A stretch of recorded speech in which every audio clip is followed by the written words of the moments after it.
Good afternoon, everyone. Today we're going to deal with the topic presentation strategies.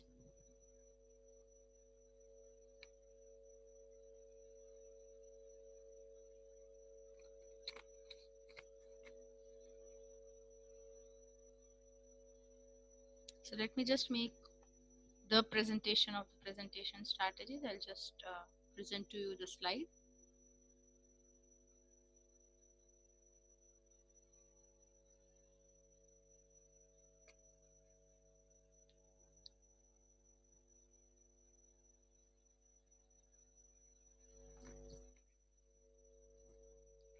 So presentation strategies. So what is the first word or first thing that you can think of when you hear the word presentation? So when somebody says presentation, what do you think? What are the words that come to your mind? This is a small icebreaker Q&A. Q&A. So what do you think about when somebody says presentation? Let's say when I say apple, the word apple, some of us might think of a fruit, some of us might think of a brand, some of us might think of a specific product of a specific brand. Right? Some of us might think of Newton's law of gravity. He thought it with the apple. Uh, we may also think of Abraham Lincoln because he cut off an apple tree in his childhood and there's a story behind it. So what do you think of, or what is the first thing that you can think of when you hear the word presentation? You may type your answers in the chat box.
I've got excellent responses from you, but what I was trying to think of was PowerPoint.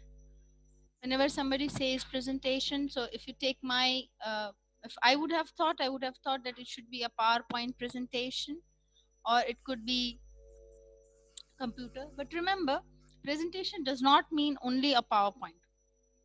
So let me introduce you to what presentation actually is. Usually what we have done is we have made the word PowerPoint is equal to, or is the synonym of, is an equivalent word for presentation. But that's not the case, right? So what is a presentation? Presentations actually are those additional charms that you add to a person's speech. Now I've made use of a Chinese proverb here which says, what I hear, I forget, what I see, I remember, and what I do, I understand. So presentations are usually about doing. Okay, it's actually about doing things. Presentations help a lot to explain the maximum in minimum words. So what is presentation? If you see, there are two definitions. One, presentation. Two, presentation skill. Presentation. The process of showing and explaining the content of a topic to an audience is known as a presentation. And what is a presentation skill? A presentation skill is the ability to present a structured, prepared, and speech-based means of communicating with a group of people who are interested. Okay, in order to inform them or persuade them, right? You convince them or you pass on the information. That's presentation skill.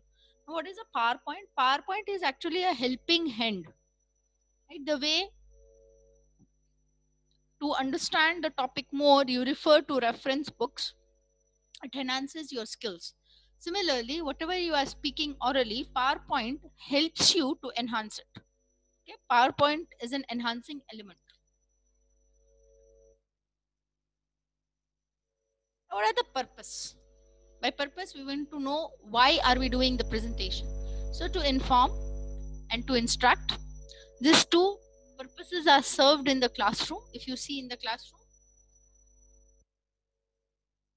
teachers would make presentations to inform you and also to instruct you, to entertain, to inspire, to motivate, to activate, to stimulate, and to persuade. These are the other purposes of making a presentation.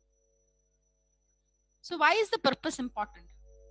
Why should you know that? Why are you making the presentation? Because the entire structure of the presentation depends on the purpose.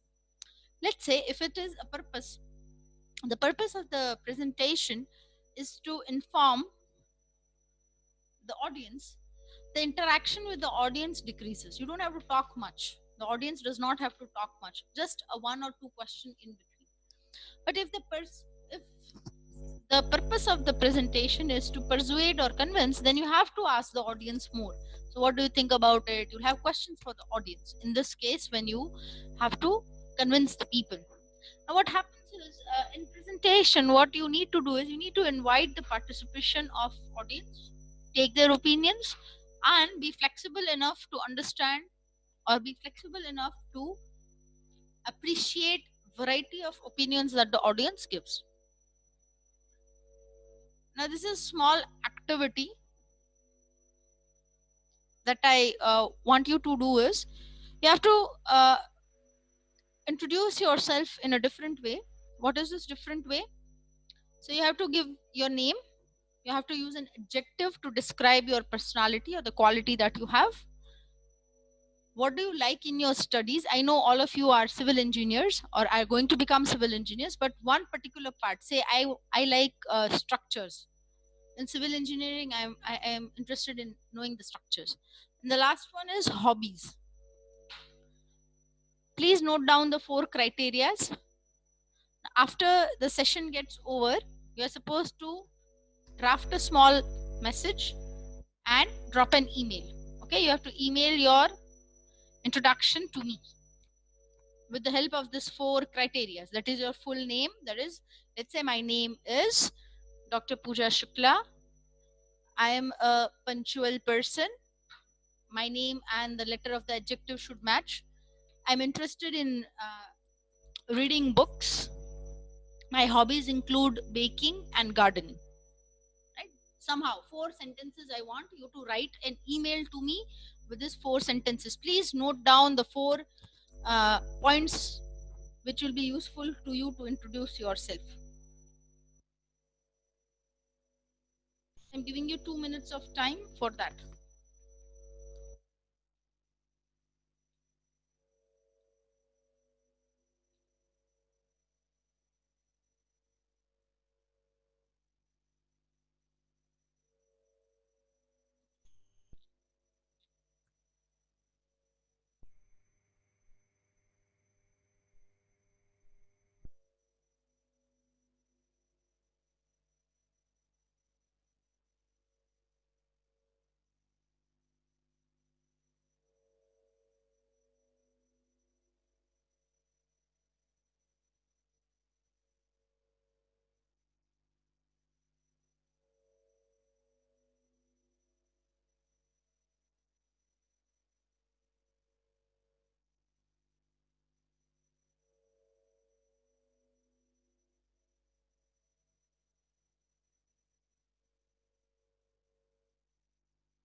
I hope you have noted the 4 points.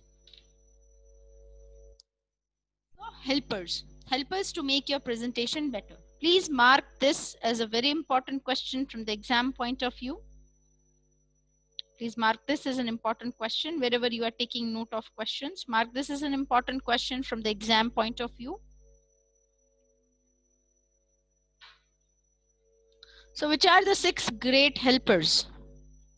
So the 6 great helpers for making a presentation better are why, who, where, when, what, and how. Simply, they are all the WH questions that we have learned in school.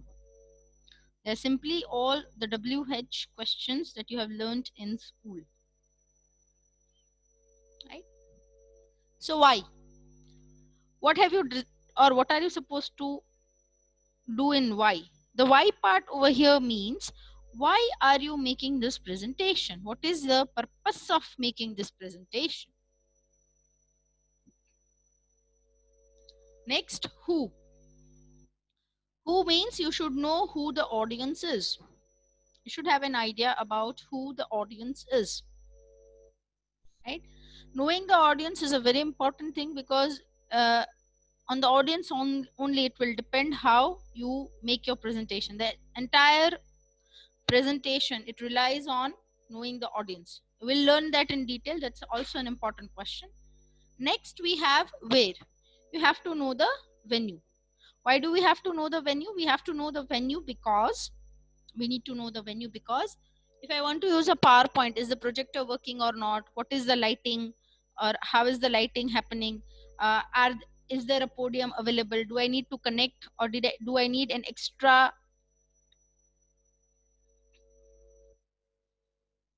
device to connect my laptop to the projector?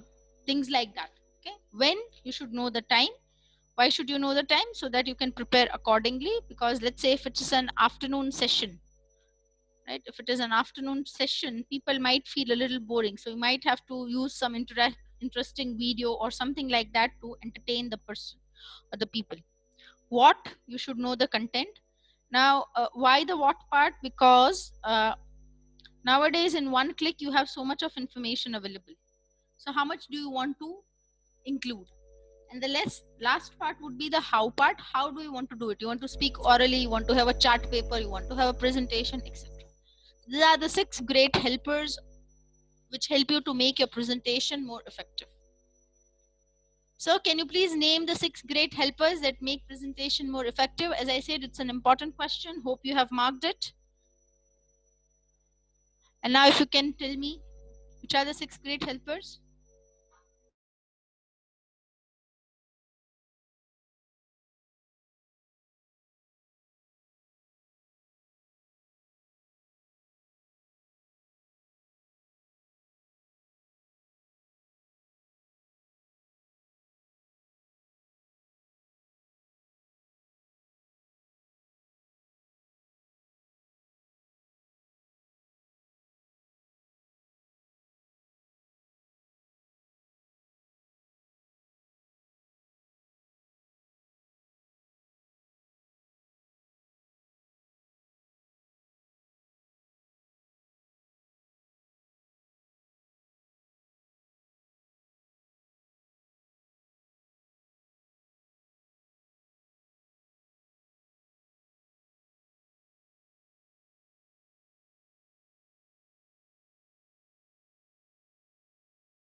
whosoever knows the idea can type it in the chat box.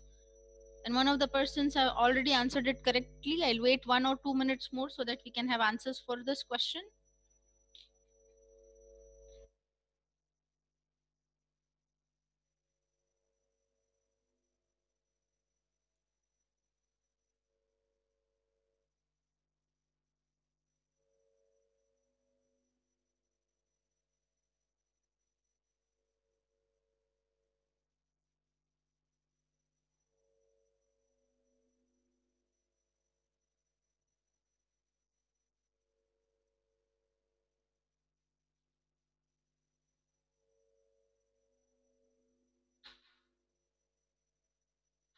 Very good, Meet and Samir. Both of you have answered it correctly. Samir, I think there are 3 more to be. Okay, yeah, you're typing. Excellent, you are correct.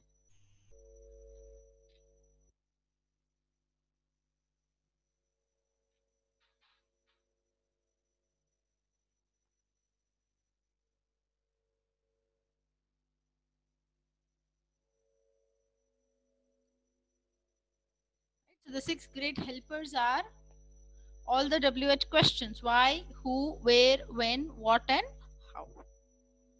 Now, audience analysis. As I've already told you that it is very important to know the audience. And how do you analyze the audience? So these are some of the questions that can help you analyze the audience. So why should you know the audience? Because when you prepare some material to present, it's like a performance that you are making. So if the audience is not interested, then the entire performance becomes a failure. So these are a few questions on which you can judge whether your audience is interested or not. There are a few questions that you have over here. So first question is, what are their interests and likes and dislikes, right? So the audience can be analyzed on this question, keeping in mind what the audience likes. Why? Because as I said, it's a performance for the audience only. So if you don't perform or according to the need of the audience, it will not work. These questions actually help you to structure your presentation according to the need, right? Examples to select things like that would work in this case over here. Next, the locale or the venue, as we call it. The locale or the venue. Venue is the technical term for the same.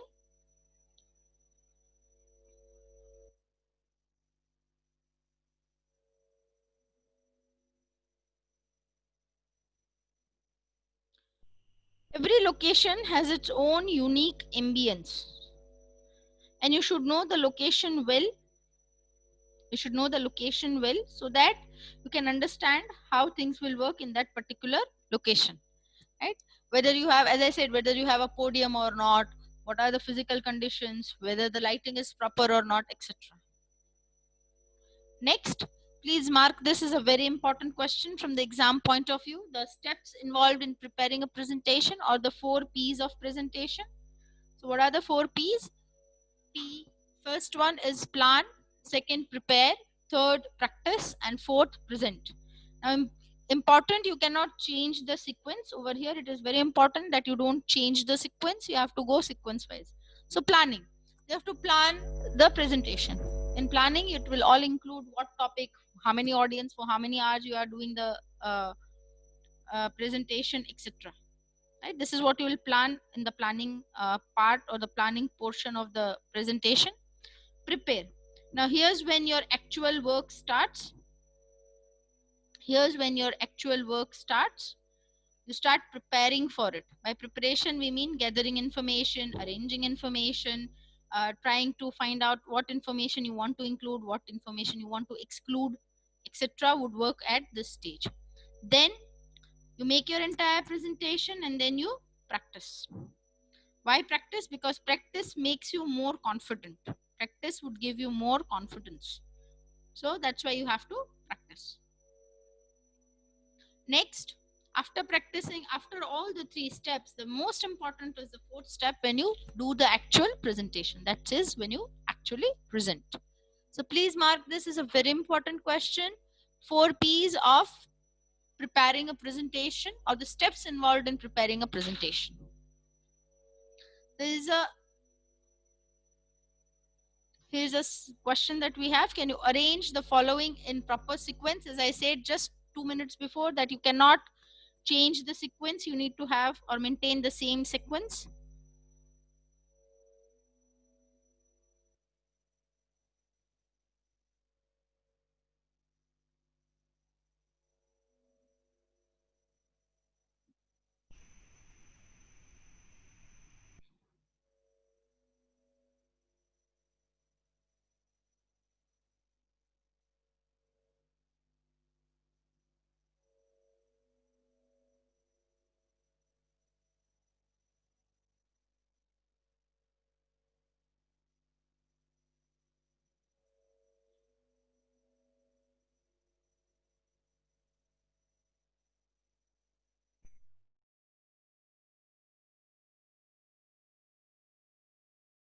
You may type your answer in the chat box.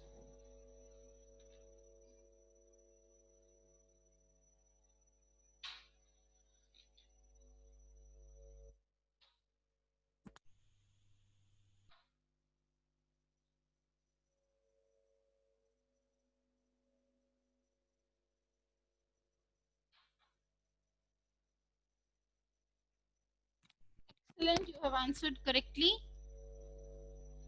B, C, D, A. Great. Next, the structure of a presentation.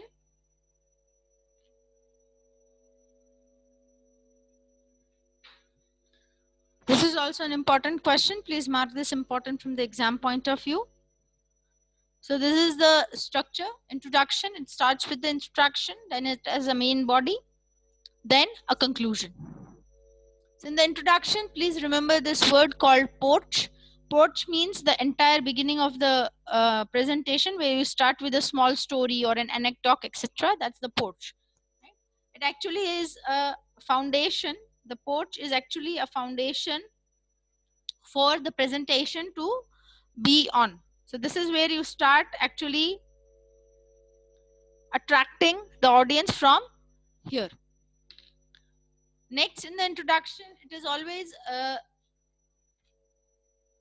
advised that you prepare more than what is required, because the more you prepare, if you have more material prepared, then it gives you a little more confidence. Some of us may make presentations orally, some of us may take help, or we may require help from prepared notes.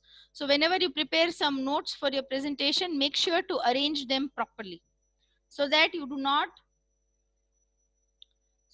not jumble whatever is written when your actual presentation starts, because when the actual presentation will start, you do not have time to arrange or make arrangements of things. So make sure you arrange it beforehand. Always begin with a smile. When you smile, it actually kind of gives the audience a warmth and a feeling of ownership. That is, we are welcomed over here by the speaker. The speaker is taking personal interest, is what is the message that is conveyed when you smile. Okay, so always begin with a smile. That's the easiest thing that we can do. We can always start with a smile. A good introduction is actually going to lead your way to performing very good in the presentation itself. So remember to make your introduction good.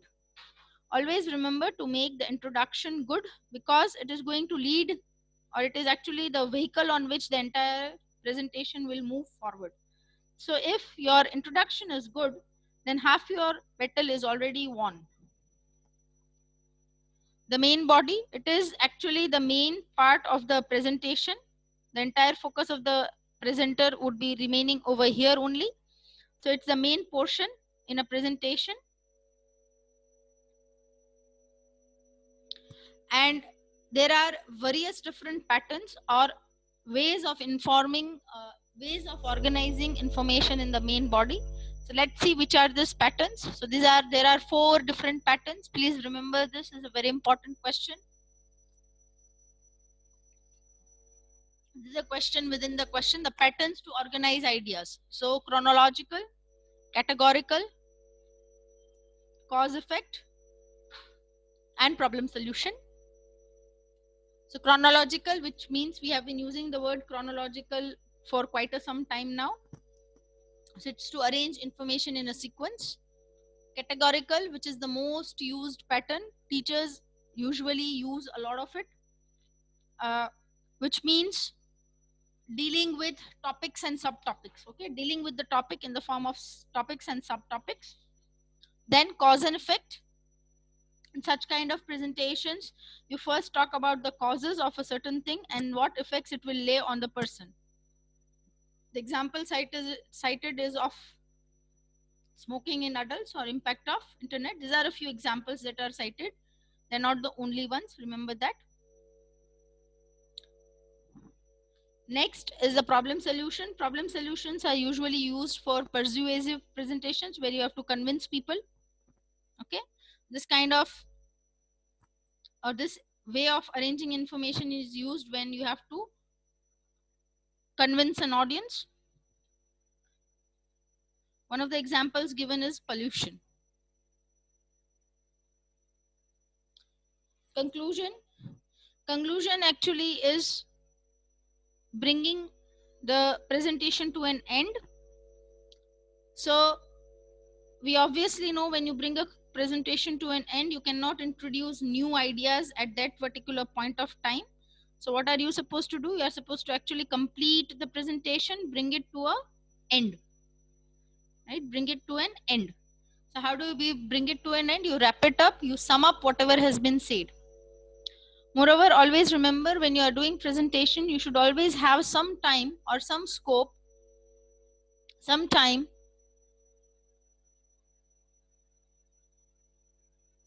or some scope for the audience to ask questions. Right? You have to have some time for that as well. So how to make a presentation effective?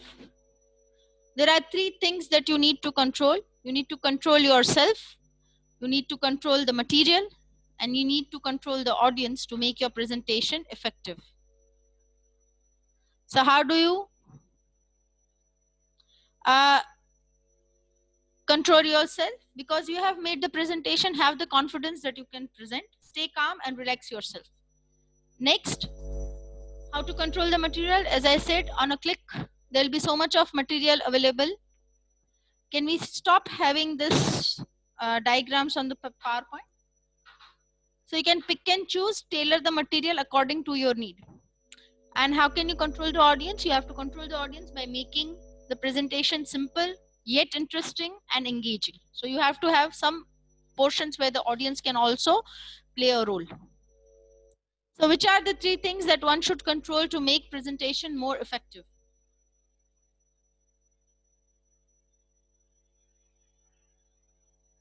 Which are the three things that you need to control? You may give your answer in the chat box.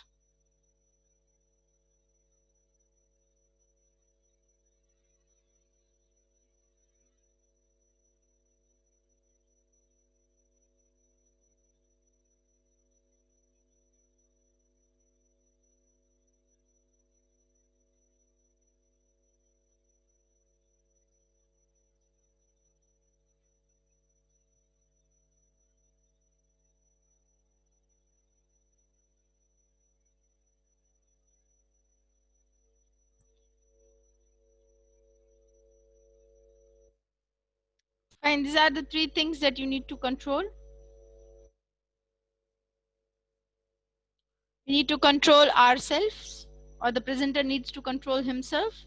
Then you need to control the material that you are using, the information that you have. And thirdly, and the last thing that you need to control is the audience.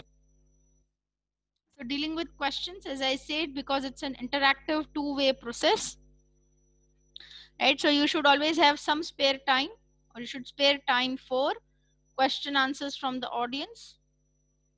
You should always be prepared for this part as well. You should have in mind that the audience would be asking some questions. So what could the questions be? So to prepare for answering question section, what you need to do is you need to always prepare and think about what kind of questions can the audience ask me. If I'm dealing with a particular topic, what kind of questions can the audience ask? Instead of being defensive about the question, try and answer the question according to your understanding of it and according to the presentation or the information that you have included. Think before you speak when you are answering, so that you don't contradict with the information that you have already said in your or made in your presentation. So mark this is an important question. There's a technique called the tract technique to answer questions. When audience asks you a question in a presentation, you can use or make use of this technique when you are supposed to answer questions. So what is the tract technique? It's an acronym. Very first thing, you have to thank the questioner. Thank you for asking such a question. Thank you for paying attention to what I was saying. Then repeat the question. It's not necessary that everybody in the audience has heard the question. So make sure that everybody hears the question by repeating the question. Then answer the actual question. So whatever answer you have thought of, that you need to answer over here. Once you have given the actual answer, what you are supposed to do is, you are supposed to check with the questioner that, okay, you are satisfied. I hope I have solved all the questions and queries that you might have had. Then thank the questioner again, and that's how you complete it. Remember, always remember, you should stop talking before the audience stops listening. Okay, you should stop talking before the audience stops listening. That's the entire thing. Now what you need to do is, you need to prepare a presentation on your book review assignment, which we have yet to do not worry. I'm supposed to give you the book review assignment. So when I'll give you the assignment, you have to prepare, and I'll be explaining how we are doing that thing. Okay, so here we complete presentation strategies. Do we have any questions or queries?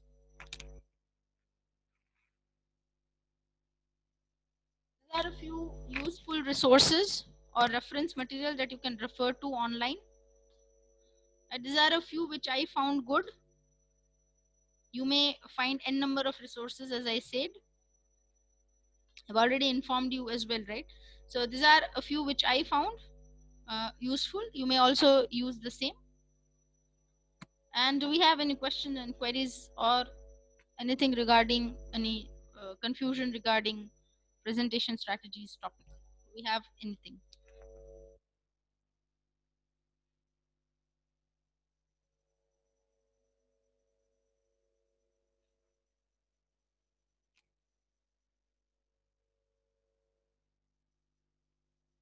I take this as a no, that we don't have any queries. So we'll go to our quiz, right? We always have a quiz after completion of any topic. So I'll give you, or I share with you, the quiz link.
So there you go. I have shared the quiz link for today. You can start attempting your quiz now.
Fine, I can see everybody has completed the quiz. Now in the next session, we have already done letter writing. So by today afternoon, I'll be posting the questions for the letter. And you need to keep your letter prepared and you can upload it in the Google folder that has already been shared with you. Okay. That's what you are supposed to do in the next session. So as of the attendance, I've already marked the attendance while you were attempting your quiz. I'll just call out the absent numbers. The absent numbers are enrollment number 1, 6, 7, 14, 19. That's it. These 5 people are absent in today's session. I'll repeat once again. 1, 6, 7, 14, and 19. These are the 5 people who are absent. I suppose the rest, there's nobody who's absent, right? Great. Fine, class. So next time, please check your Google Shared folder by today. You will see a question that has been given to you. Against your name, you will have a question and you will also have some guidelines for it. Read the guidelines and you need to prepare one letter according to the question allocated to you by next lecture. Okay? Fine. Thank you, class. Have a nice day.